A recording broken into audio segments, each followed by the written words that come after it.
ఆదివారం రథసప్తమి చాలా విశేషమైనటువంటిది. అంత ఈజీగా రాదు ఆదివారం నాడు.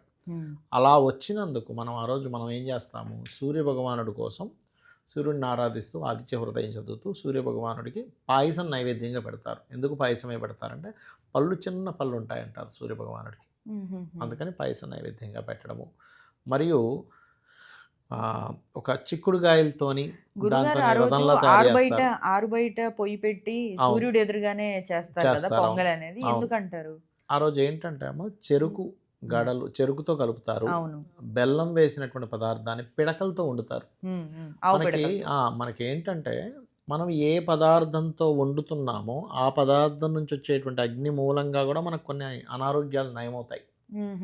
ఇప్పుడు మీరు చూడండి, పచ్చడి చేస్తాం, మీకు తెలుసు కదా, చేత్తో రుబ్బినటువంటి టేస్ట్ వేరే వస్తుంది, మిక్సీలో వేసేది వేరే వస్తుంది. ఎందుకు అంటే ఆ స్లోగా ఆ తత్సంబంధంగా వచ్చేటువంటిది వేరు.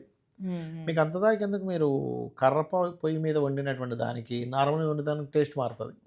అవును. అలా ఏంటంటే ఆవు పిడకలతో వండినటువంటి పదార్థాన్ని సూర్యభగవానుడికి పెడితే గనక వీళ్ళ యొక్క పాపం దగ్ధమవుతుంది అని చెప్పి శాస్త్రం. అందుకని మనం ఆ రకమైనటువంటి చేస్తూ ఉంటాం.